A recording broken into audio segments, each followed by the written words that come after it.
Hi, Cynthia.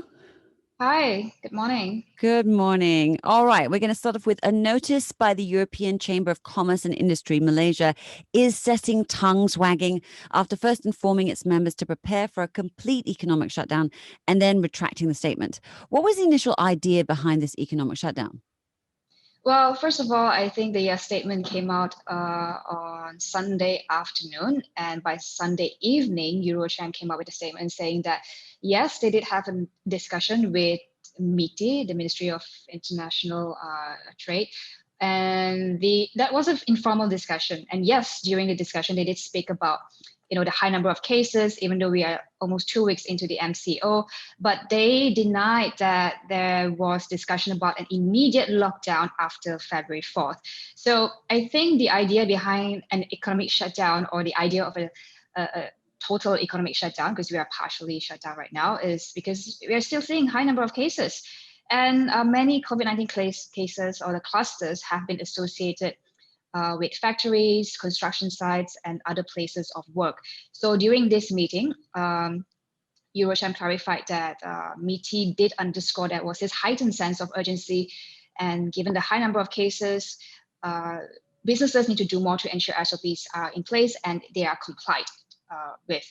So no mention of immediate lockdown after February 4th. So that's what they had clarified so far. But it means if it's a real total economic shutdown, what does that mean? That means, like, will it be like the first MCO? How does it work? Yeah, how would it affect us?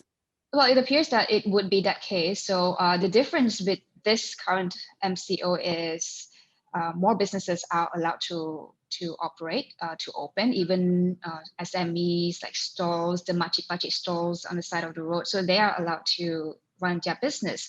And the difference is, I think back in March till May, during the first MCO, the cost of the lockdown was 2.4 billion ringgit a day to the country. Yeah. In comparison, the government expects that the country will lose about 600 million ringgit this time around daily due to MCO 2.0, which is significantly much lesser, but clearly still a huge impact to the economy. And 5 sectors are still open, including what I mentioned, SMEs and stalls. So I think it's a tough one because it's tremendously challenging to balance between lives and livelihoods. I don't think any country in the world has got it right yet, and every country they are still battling COVID-19. So I think we need to continue what we are doing, which is to adhere to SOPs, flatten the curve, and that's why it's imperative for business community to take steps to avoid another full lockdown, which means they have to be strict with SOP compliance,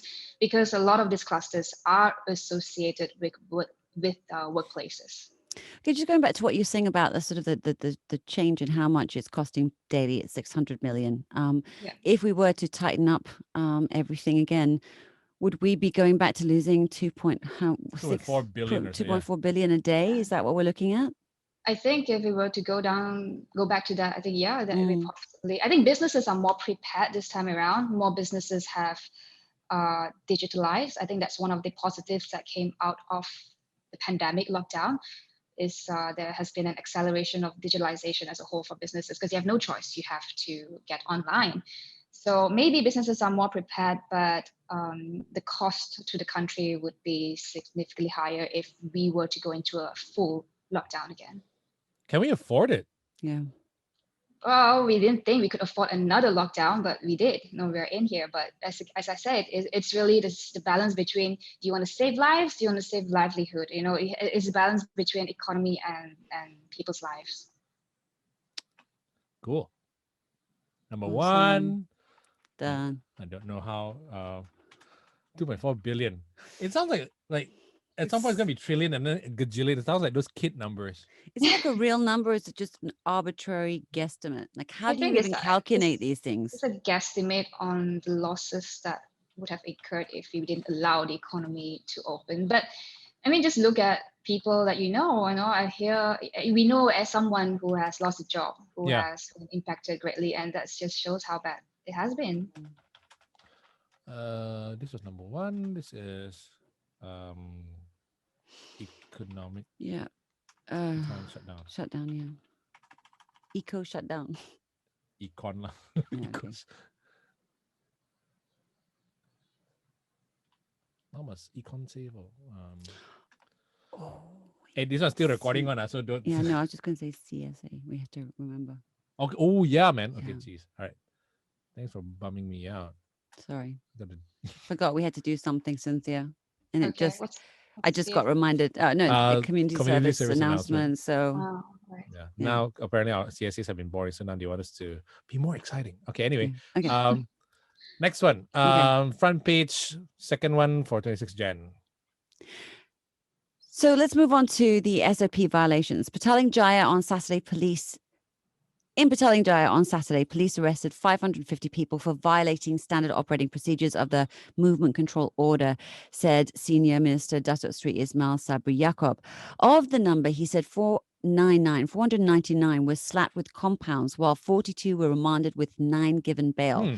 Among the offences committed were failure to wear masks, right? No social distancing, interstate travel without permission, failure to record customers' details, and operating beyond permitted sort of times. What are the ramifications going to be if people still continue to flout SOPs? Well, the ramifications would be if people continue to flout SOPs, cases are going to stay high and MCO will be in place and we can't get onto our lives. But, yeah, it's certainly like many ramifications, refusal to wear masks, no social distancing. This means that you risk not only yourself to be infected, and if you are infected, you risk of infecting others. And this could severely dampen efforts to flatten the curve. And this has a knock-on effect on the economy, as I mentioned. If the cases do not come down, the longer we will be in MCO, bad for the economy, bad for you and me, our jobs, our livelihood, not to mention our health is on the line. So I think to beat COVID-19, it's a constant reminder, and it has been the past year. You can't expect KKM to do it for you. You have to do it yourself, right? And there hasn't been a drastic decrease in cases despite being in MCO for, I think, close to 2 weeks now. But the Health Director General, Dr. Noor Hisham Abdullah, did say that previously that the country need at least 4 weeks to reduce daily COVID-19 infections to between 500 to 1,000 cases a day. So I think we're in for a long haul. And if people continue to flout SOPs, it will make things just so much more difficult. But the thing is, he also mentioned that we probably would not be hitting the 4,000 mark at least until February. And then we've hit 4,000 just quite recently. Is it because people are just are tired of it? Is it just they're exhausted with COVID, do you think? I think one thing we need to look at is the cases that we're seeing right now. Is there a lag effect? So we have only been in lockdown for about less than 2 weeks, right? So this could be cases from before the lockdown and what we're actually seeing the numbers right now. So I don't think it's a way to completely eliminate cases. It's just to manage it in a way that, the hospitals can cope, the quarantine centers can cope, and then also to allow people to get some semblance of normalcy in their life, to go back to work. So I think it's going to be continuous. I mean, we thought 2020 was the worst year ever, and hey, we're in 2021. We're still in a lockdown, and travel's not allowed. And I don't think that's going to be a solution anytime soon. Maybe with the vaccine rollout. I just wonder, hopefully. I just wonder whether actually anyone here has an idea on why people aren't, for example, using masks. Like I know in UK, or more so in America, they're much more vocal about why they're choosing not to. Do we have any understanding or idea on why people aren't here? Well, I go out. And we are under essential services. We still go out. We do our reporting, and people do wear masks outside. I think Malaysians are quite compliant people. We wear masks, but I think the danger and risk it comes when you're at home. When you're in an area when you're comfortable with, you're in the same household as your family, your mother, your grandparents, and that's when we let our guard down. We share food. Even sometimes we're guilty of that in the office. We share food, and this is a point of transmission if there's an infected person, sharing that food. So I think SOPs are there in place to really help to reduce the cases, but it shouldn't. It's all down to us again. I mean, I go home and I see my mom.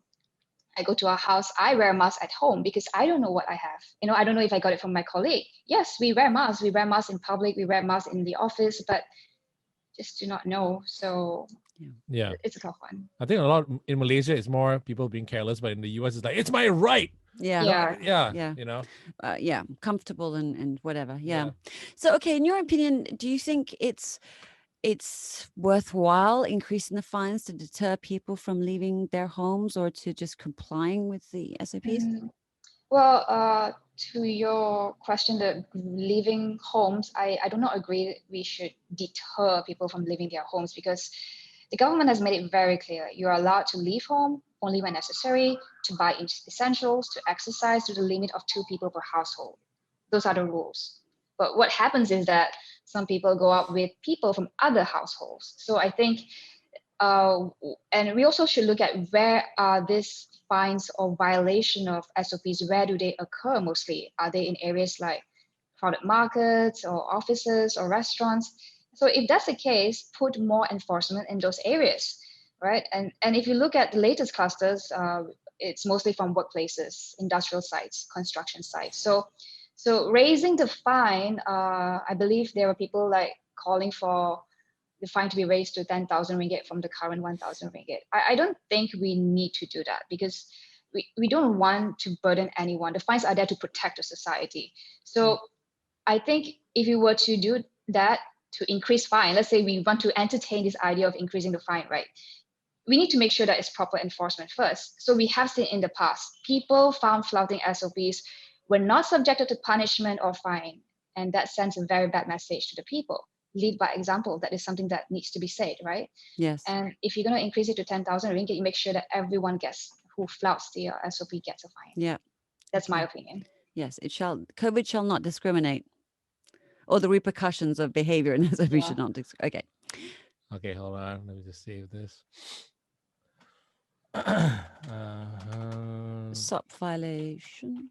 Oh, yeah, correct. Number 2.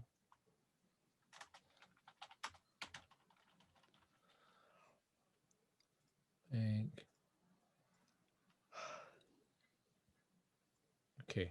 Cool.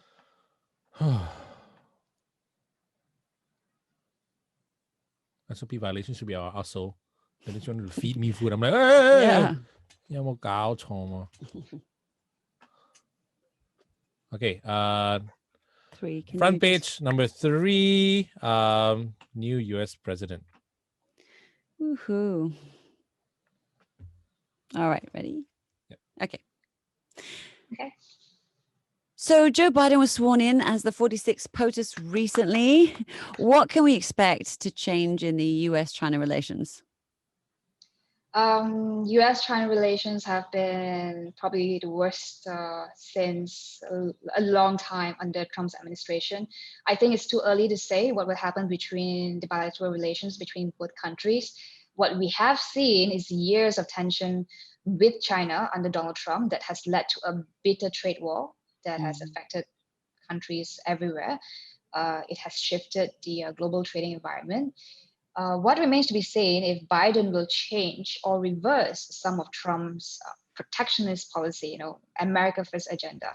So I think Biden has indicated even before he was sworn in that he will try to re-energize free trade as it looks to take its place as world leader once again. So to take its place as somebody to bring the world together, which we saw has been lacking during Trump's time. So, but how much of Trump's policy he will undo when it comes to China, this probably will play out in the next few months. Now, why I say that it's too early to say, because if you Biden's first few days in office, he has announced rollbacks on major policies or initiatives from Trump, such as rejoining of the Paris Climate Accord, scrapping a ban on travelers from Muslim majority nations. But if you guys notice, he has yet to announce anything about China. So it seems like he is in no rush to change any of Trump's policies pertaining to China. Some of them are the billions, I think it was about $350 billion worth of tariffs on Chinese imports, restriction on Chinese tech firms. So this will be the key indicators to look out for if when we talk about U.S.-China relations. Well, I suppose you've got a lot of housekeeping to do when you've got Yeah. such a dirty, mucky house. It's going to take you a while to sort of sift through it all, right? Yeah. Okay. So, in relation to how Malaysia fits into this, how does a new president affect Malaysia's business partnerships with the US and also with the China? With the China? Can I even speak English? With the China. Okay, let me go again. So, how does this? So how does the new president affect Malaysia's business partnership with the US and China? For the time being, I don't think there will be much impact for now, as you have mentioned that Biden is probably more inward looking at this point to clean the house or to sort out issues in the US itself. And also with all the COVID stuff that he has to deal with right now. Yes, so the economy, the health issue, the racial issues in the US. So I think he will probably spend quite some time to get that sorted. But there's a saying, when either the US or China sneezes, the whole world catches a cold, because these are the two biggest economies in the world. And their relationship is the relationship in Malaysia is, we have strong ties with both nations. So we haven't been outwardly, choosing one over the other. So we want to maintain ties with both nations.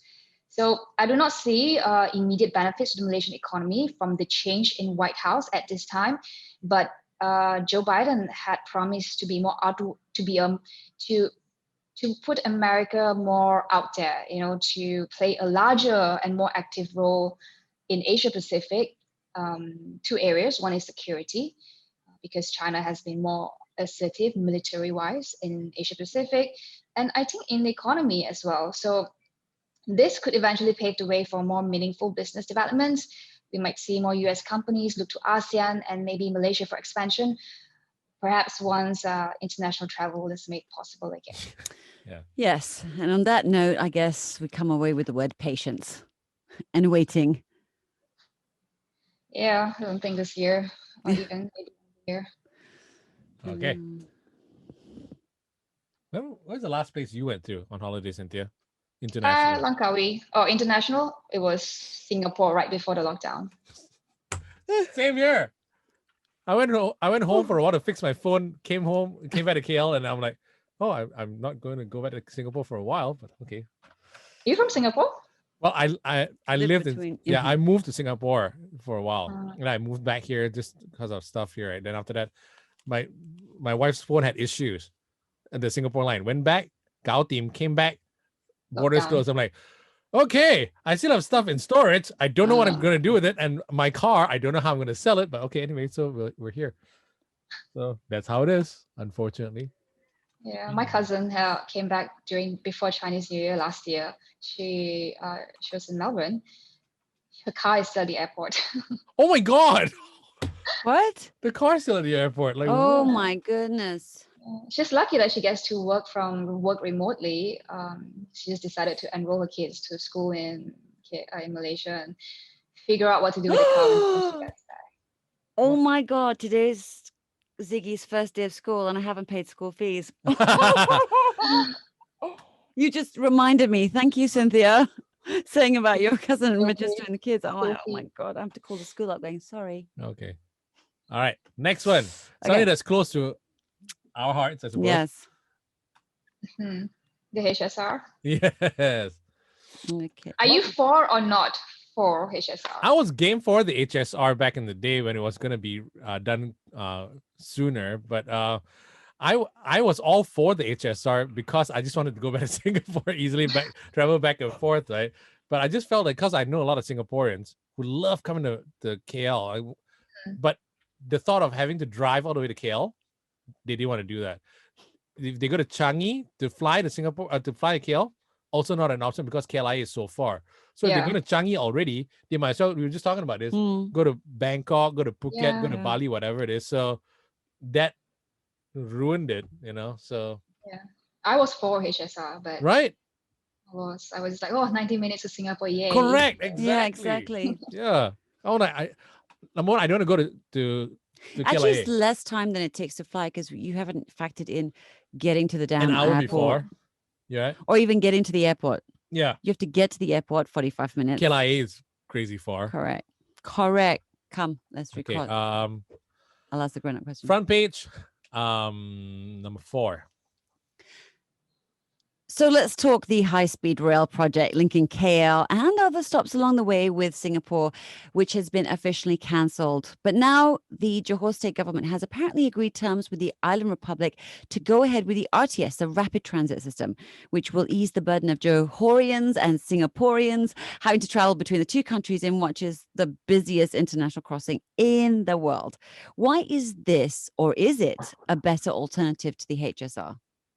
Well, Asha, to answer your question, if this is a better alternative to the HSR, we need to understand the difference in terms of the objectives of what HSR and the RTS, the Rapid Transit System, aim to achieve.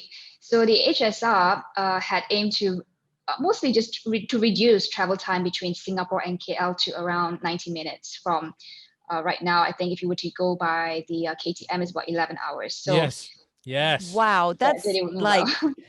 That's so long. This is a slight reduction, only by like 10 hours, right? Wow. And if you to drive, what it was about four and a half hours? I do 4 Quickest hours. drive, yeah. So I think the idea was to reduce that travel time, and in hopes that the improved connectivity will be better for business and economy, right?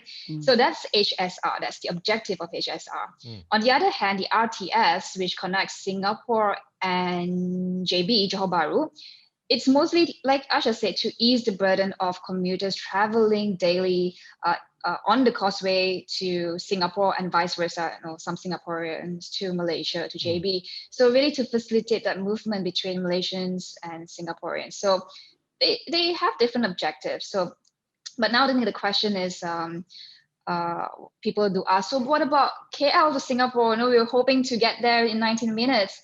We do have something called the RTS Gemas double track railway line that is under development. So this double track will be constructed all the way to KL Central. And some people think that it's a duplicate of the high-speed rail, as both lines aim to link KL with Singapore.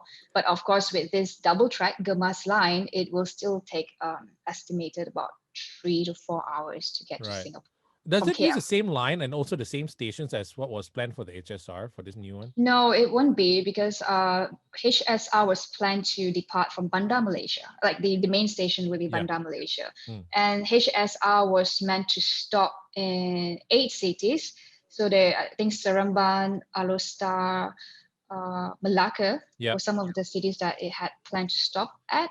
And people were excited because of the potential multiplier effect it could bring to these cities. But again, it comes down to cost. At a time where the country is just struggling financially to mitigate the impact of COVID-19, will the money be better spent elsewhere instead of building another rail line? And some see it as a duplicate to the Gemas double track. Okay. Just a question about sort of approvals and all of that. Does the Johor state government require approval by the federal government to go ahead with this project? I mean, could there be potential hiccups? I mean, putting money aside, and if this were to go ahead, in terms of failed contract negotiations again in this project as a result of those hiccups? So for the RTS, JB and Singapore, construction has begun in November in Malaysia, and it's being constructed at Bukit Jaga, which is very close to the current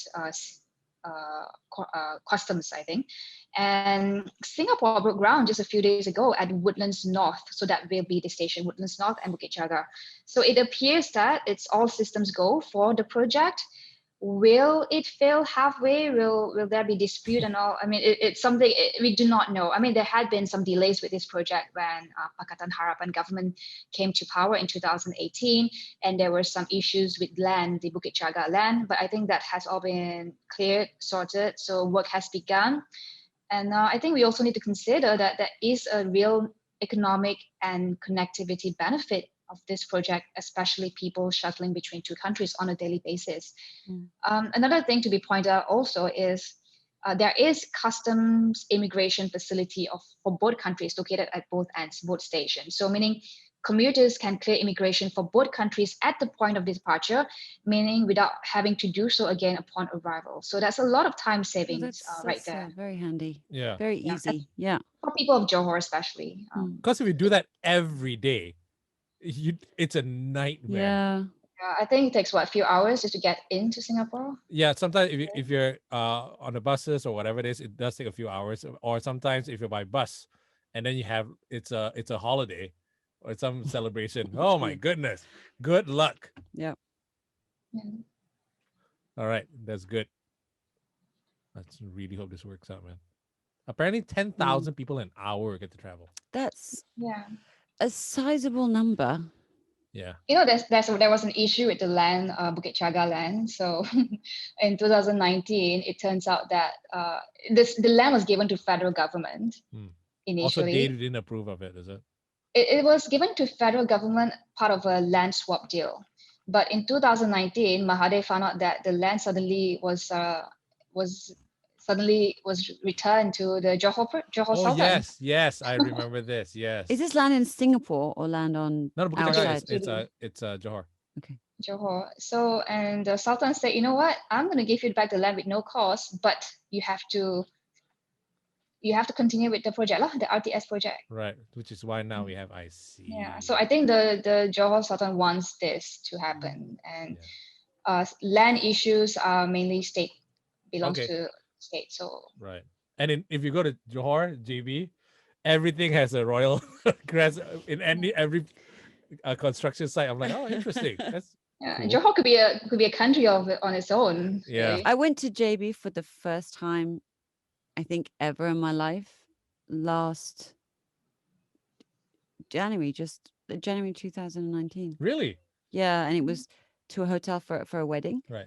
Thistle. I'm pretty sure it was It was Thistle. like in, out, and then that was it. Yeah. Like back to KL, and I drove like with my car filled with plants. Yeah. Couldn't see out the back. I was like, please don't pull me over. I used to live in Nusa Jaya, man. So I'm like, yeah. And every day that travel, never again. I cannot do the travel between the causeway ever again. Okay, let's talk about your show now. Yeah. Okay, yeah. Right. Okay. Free plug number free plug front page. Sorry. Number 5. Yeah. So Cynthia, thank you so much. But I think really we want to hear more about your new show, Awani, tonight. So tell us about your new show and well, yeah. Well, Awani tonight is a news program. It's a news bulletin. So I guess a bit of similarities to Frontpage. Yes, yeah, we realized it. Yeah. So we take. Did you copy us? Maybe, but the idea is to we cover major headlines of the day, and we feature facts, insights, and bite-sized analysis. That's the key point we want to emphasize here, because we by 9:45 p.m., which this show airs, you probably received all the information you need through Twitter, Facebook. What we want to do is to give you context to the news, all in 15 minutes. So we air Monday to Fridays, 9:45 p.m. to recap news of the day. But it's not just about reporting. We want to add some context to the news and to present it in a way that it's concise and easy to consume. So for the regular Joe to make some sense of the news? Yes, correct. Yeah. Was this the sort of the main idea behind actually having this show? Was to sort of like help people sort of, make a sort of give a cohesive sense to what's happening in their world? Yeah, because these days we are living in an age where there's just too much information. So how can we help audience make sense of and overcome that challenging situation of news overload? So that's one of the fundamental reasons behind this effort, is to also live up to the current times of delivering concise news, because our attention span is getting shorter. So we want to cut through the noise, ask pertinent questions, dissect statements and arguments of major news of the day, so that our audience is equipped with information they need to evaluate, make informed decisions and opinions. So again, not just to report the news, which you can get on Twitter, Facebook, we want to bring in context and opinion as well from our experts. How wide does the coverage get? I mean, like, do you cover international news, everything as well? Yeah, so it really depends on what happens in the day, the news flow of the day. So we will also cover international news. If it's big enough, then we will take it and analyze it. And so what we are saying is it's 15 minutes news show, right? So 7 minutes of top 2 major stories of the day where we dissect, we go in depth, and then the rest will do a wrap up on here's what else, here's what has happened in the day, and here's what you need to know. Awesome. Right. The big question is, will you still have time to come and do front page with us? Yeah, even though it's in direct competition with you. Well, when I start work at 4 p.m. or 3 p.m., 4 p.m. soon. So starting February 1st, this is when the show goes on air. So yeah, I'm all yours in the morning. So awesome. Nice. We'll just try not to call you at 6 a.m. then. yes, please don't. Like maybe 9, 10. Yeah, that would be. Awesome. You heard her. Yes. Cynthia, thanks so much. Thank you so much, Thank you. Cynthia. Thanks, Asha. Thanks, JD.